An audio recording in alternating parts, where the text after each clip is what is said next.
Hello दोस्तों, कैसे हो आप सब। आशा करता हूँ आप लोगों को मेरी पहली वीडियो पसंद आई होगी। मैं एक बार उसी को रिवीजन कर ले रहा हूँ, फिर उसके बाद आगे बताऊँगा।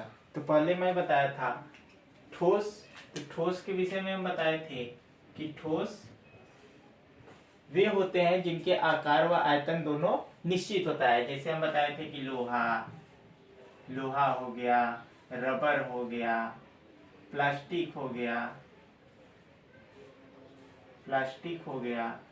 ये सब किसके अंतर्गत आएंगे? ठोस के अंतर्गत। ठोस के कुछ लक्षण भी होते हैं। ठोस के लक्षण होते हैं कि ठोस, पहली बात तो ये कि ठोस का आकार व आयतन दोनों निश्चित होता है। फिर उसके बाद कह सकते हैं कि ठोस के कण जो होते हैं व्यवस्थित होते हैं, तो वो वेरी क्लोज्ड पैक होते हैं, मतलब बहुत पास पास होते हैं। और इनके बीच में न के बराबर रिक्त स्थान पाया जाता है। और ठोस का घनत्व उच्च होता है। ठोस का गलनांक भी उच्च होता है। ठोस के ठोस के अंदर दृढ़ता का गुण पाया जाता है।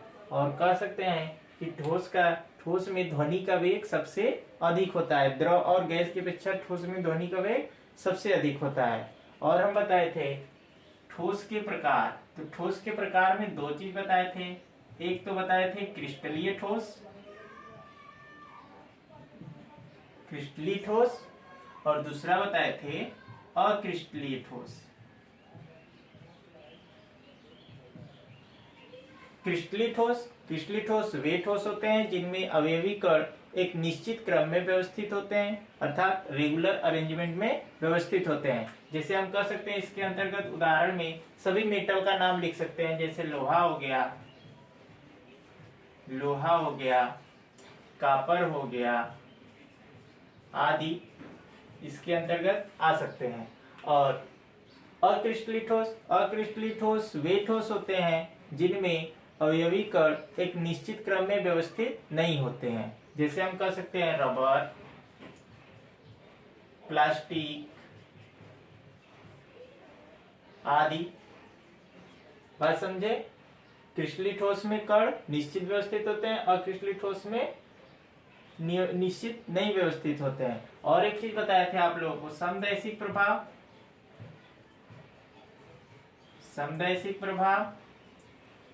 और विषमदैशिक प्रभाव।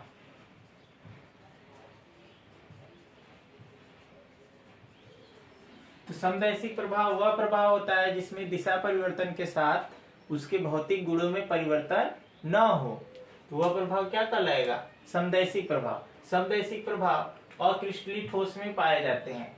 कोई पूछे कि अक्रिस्टलीय ठोस में कौन सा प्रभाव पाया जाएगा, तो कौन सा प्रभाव? समदैशिक प्रभाव। और क्रिस्टलीय ठोस में विषमदैशिक प्रभाव पाया जाएगा। विषमदैशिक प्रभाव क्या होता है?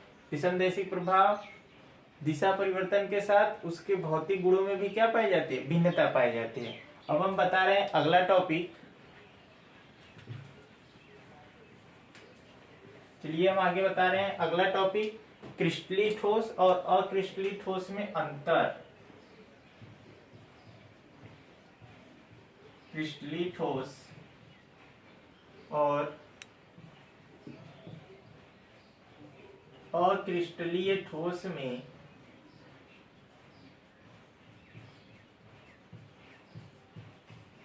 अंतर।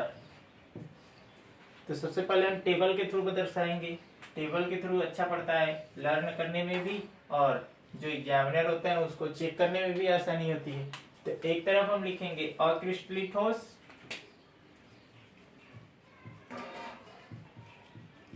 अक्रिस्टलीय ठोस,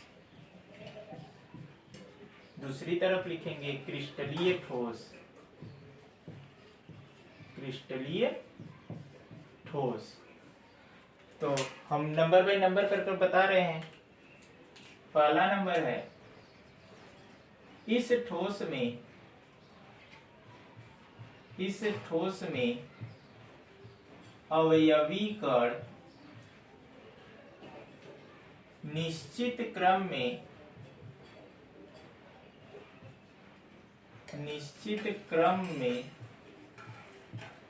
व्यवस्थित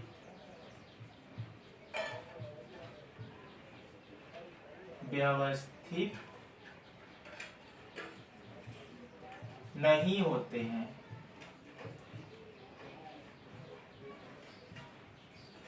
और क्रिस्टलीय ठोस में कह सकते हैं इस ठोस में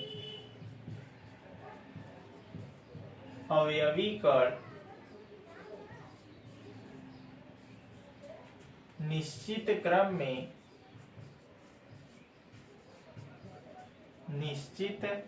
क्रम में व्यवस्थित होते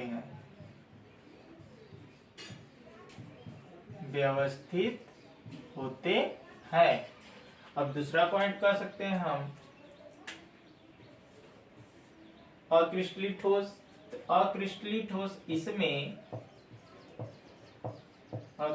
ठोस में समदैशिक प्रभाव पाया जाता है।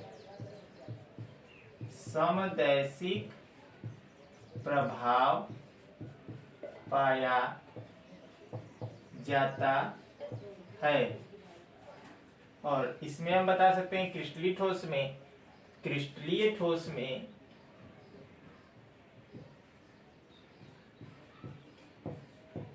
विषमदैशिक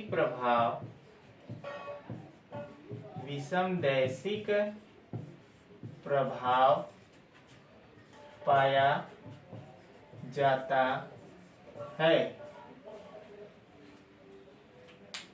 अब हम कह सकते हैं अक्रिस्टलीय ठोस में तीसरा पॉइंट कि इसे अतिशीतित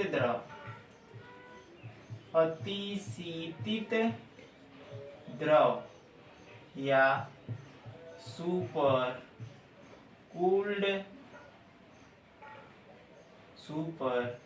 कूल्ड लिक्विड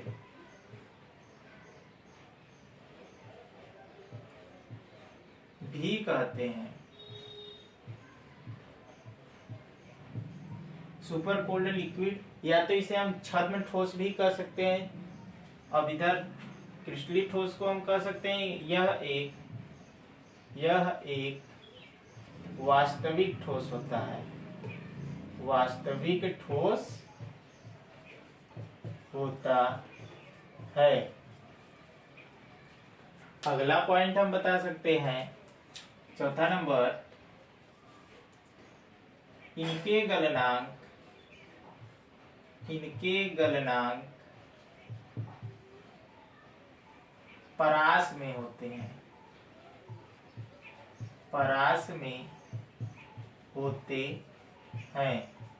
परास का मतलब कि जैसे हम कह सकते हैं कि इसमें टेम्परेचर जो होगा कह सकते हैं कि 20 से 30, 30 से 40, 40 से 50 ऐसे कर रहेगा।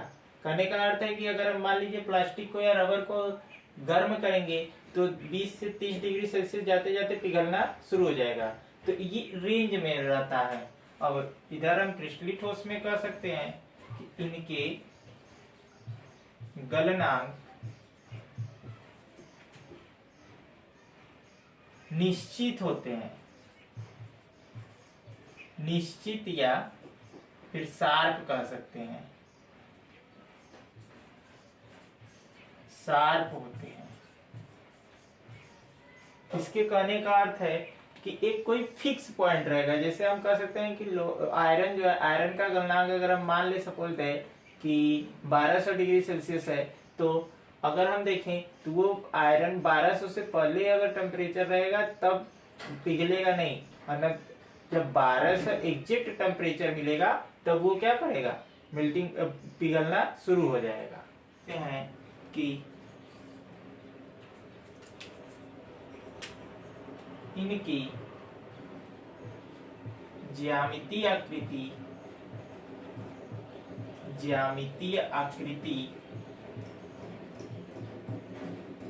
निश्चित नहीं होती है। निश्चित नहीं होती है। और इधर हम लिख सकते हैं कि इसकी ज्यामितीय आकृति, इसकी ज्यामितीय आकृति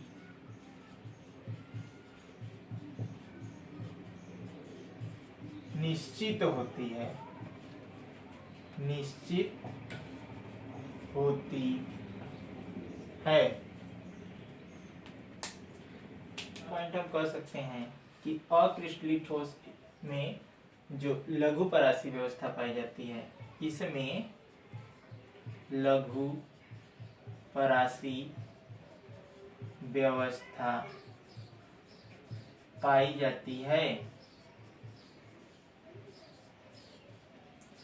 और क्रिस्टलीय ठोस में अगर कहें तो क्रिस्टलीय ठोस में ये लघु की जगह क्या हो जाएगा, दीर्घ परासी व्यवस्था पाई जाती है। इसमें दीर्घ परासी व्यवस्था पाई जाती है।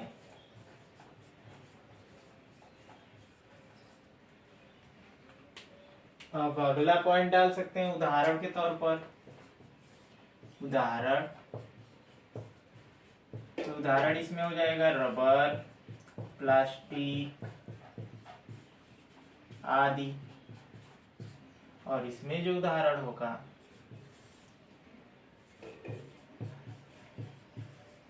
सभी धातु, जैसे मैं कह सकते हो आयरन, कॉपर, निकेल आदि।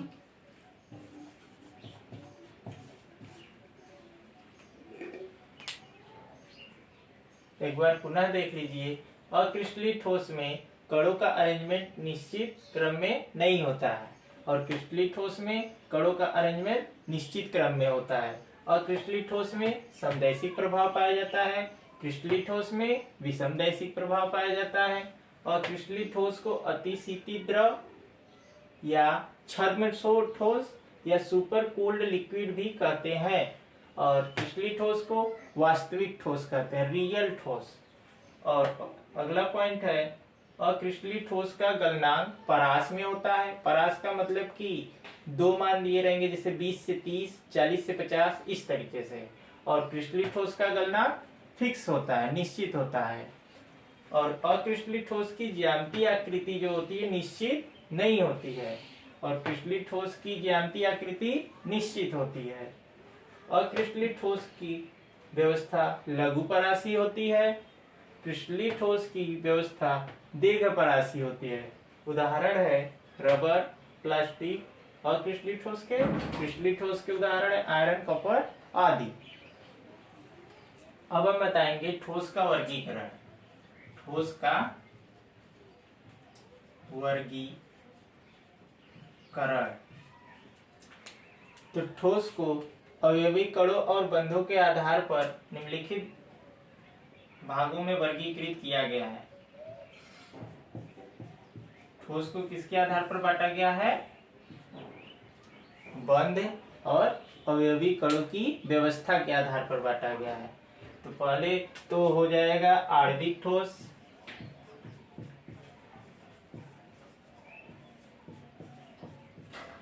आणविक ठोस, आयनिक ठोस,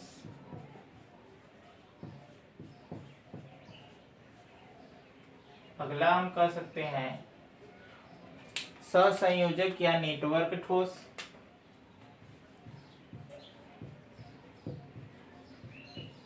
सहसंयोजक या नेटवर्क ठोस। और अगला है धात्विक ठोस।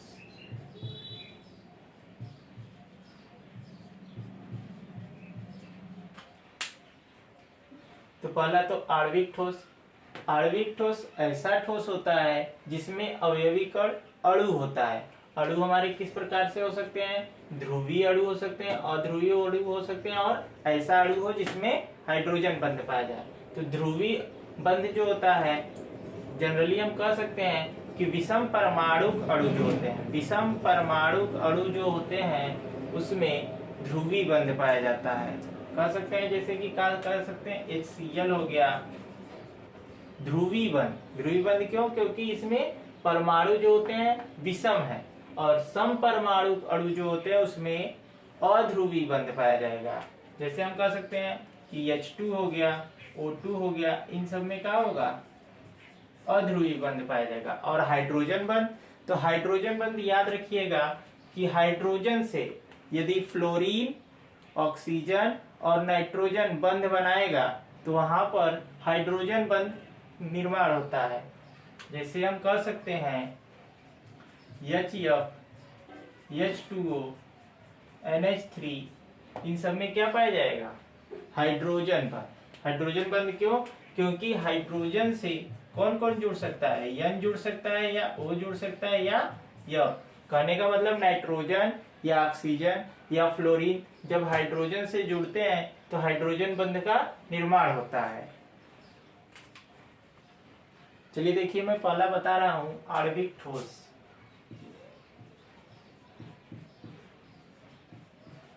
आणविक ठोस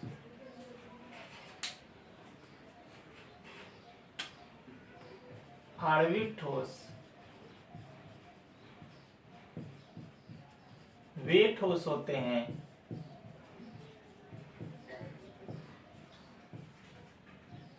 जिनमें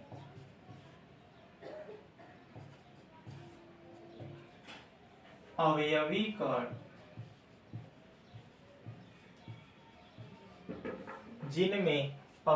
कण अणु होते हैं।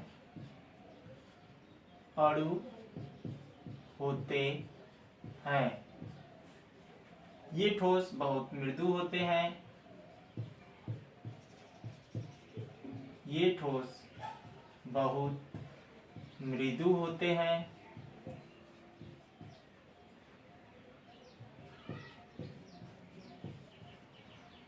और इनका गलनांक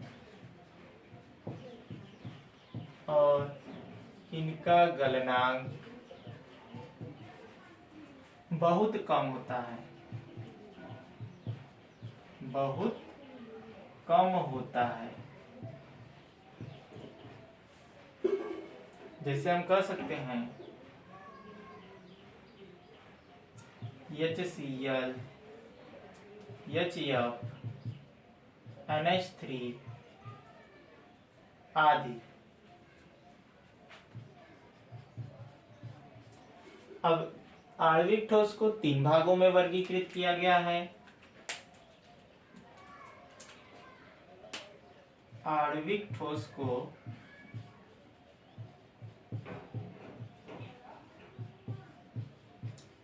3 भागों में वर्गीकृत किया गया है।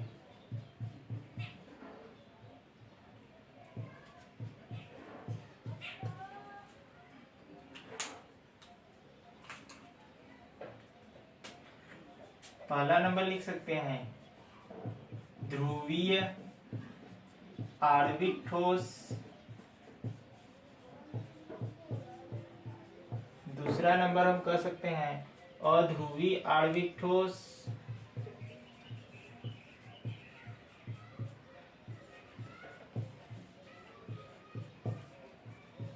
और तीसरा नंबर कह सकते हैं हाइड्रोजन आबंधित आणविक ठोस। हाइड्रोजन आबंधित आणविक ठोस। तो हम बताएं हैं जैसा कि देखिए ध्रुवीय आणविक ठोस वे ठोस होते हैं जिसमें अणुओं के बीच ध्रुवीय बंध पाया जाता है। उसको हम किसके अंतर्गत रखेंगे? ध्रुवीय आणविक ठोस के अंतर्गत। अध्रुवीय आणविक आणविक ठोस के अंतर्गत वे ठोस आते हैं जिनमें अध्रुवीय बंध पाया जाता है। और हाइड्रोजन बंधित आणविक ठोस वे ठोस होते हैं जिनके अंतर्गत अणुओं के बीच क्या पाया जाए? हाइड्रोजन बंध। तो उसे हम किसके अंतर्गत रखेंगे? हाइड्रोजन आबंधित आणविक ठोस के अंतर्गत। अगला देखिए बता रहे आयनिक ठोस। इस प्रकार के ठोस में धन आयन कण और ऋण आयन कण एक क्रिस्टल के अंतर्गत निश्चित क्रम में व्यवस्थित होते हैं और इसके गलनांक उच्च होते हैं। ये दृढ़ होते हैं। जैसे हम कह सकते हैं NaCl, KCl आदि। हम इसको लिख दे रहे हैं इस प्रकार के ठोस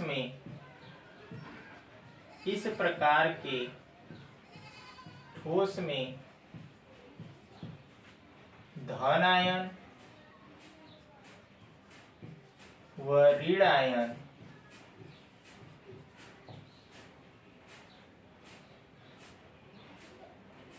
कण एक निश्चित क्रम में व्यवस्थित होते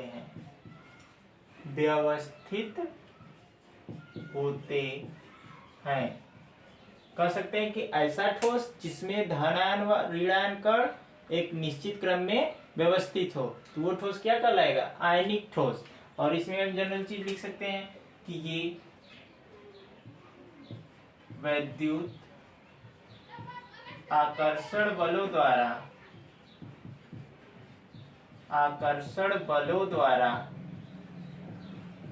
आपस में बंधे होते हैं, आपस में बंधे रहते हैं।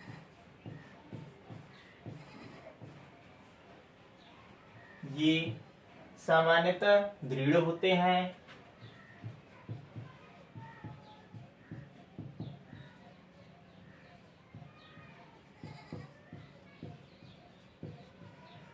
इनके गलनांक उच्च होते हैं।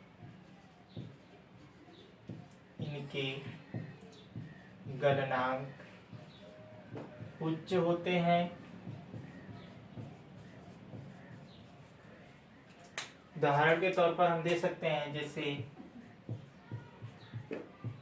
NaCl, MgTCl2, KCl आदि। जनरली इसमें बेसिक साल्ट ही मिलेंगे, जितने साल्ट पाए जाते हैं इसी ठोस के अंतर्गत आएंगे, आयनिक ठोस के अंतर्गत। तो आशा करता हूँ ये समझ में आया होगा आप लोगों को।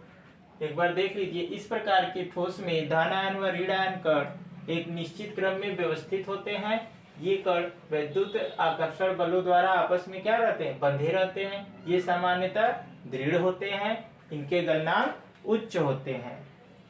अगला देखिए, अगला है सहसंयोजक या नेटवर्क ठोस। तो इसके नाम में ही छुपा है, मतलब इसमें जो कण आएंगे वो कैसे बंध बनाते होंगे? सहसंयोजक बंध। सहसंयोजक बंध कब बनता है? जब परमाणुओं में इलेक्ट्रॉन की आपस में बराबर की शेयरिंग होती है। मतलब कि जब इलेक्ट्रॉन का शेयर होता है तब वहां पर क्या बनेगा? सहसंयोजक बंध। और नेटवर्क से ये व्यवस्थित समझ में आ रहा है कि इसमें जो कण होगा वो बहुत ज्यादा फैला रहेगा। तो देखिए लिख रहे हैं, इस ठोस में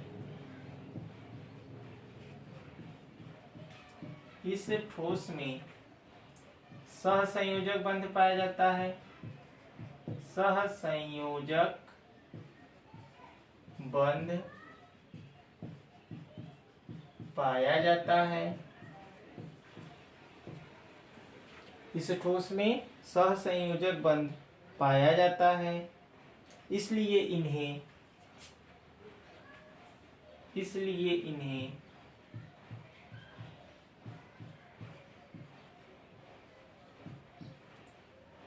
विशाल अणु वाले ठोस कहते हैं। विशाल अणु वाले ठोस कहते हैं। इनमें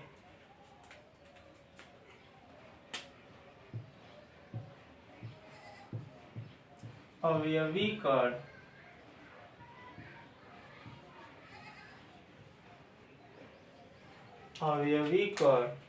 अधात्विक परमाणु होते हैं। अधात्विक परमाणु होते हैं। इसका उदाहरण हम लिख दे रहे हैं। हीरा, ग्रेफाइट, क्वार्ट्ज आदि। देखिए एक बार हम पढ़ दे रहे हैं। सहसंयोजक या नेटवर्क ठोस, इस ठोस में सहसंयोजक बंध पाया जाता है, इसलिए इन्हें विशाल अणु वाले ठोस कहते हैं।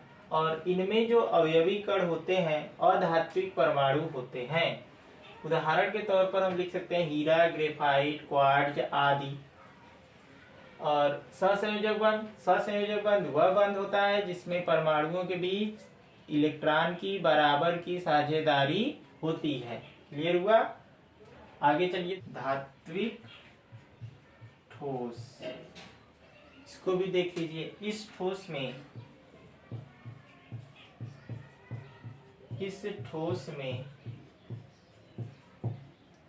जो अवयवी कण होता है, अवयवी कण धातु होते हैं। क्या होते हैं? धातु होते हैं। और इसमें मुक्त इलेक्ट्रॉन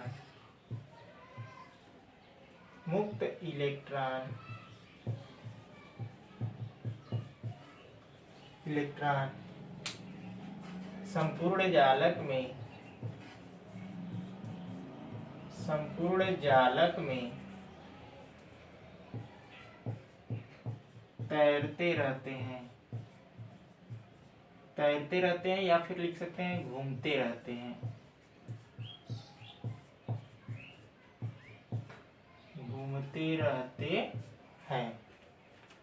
देखिए धात्विक ठोस, इस ठोस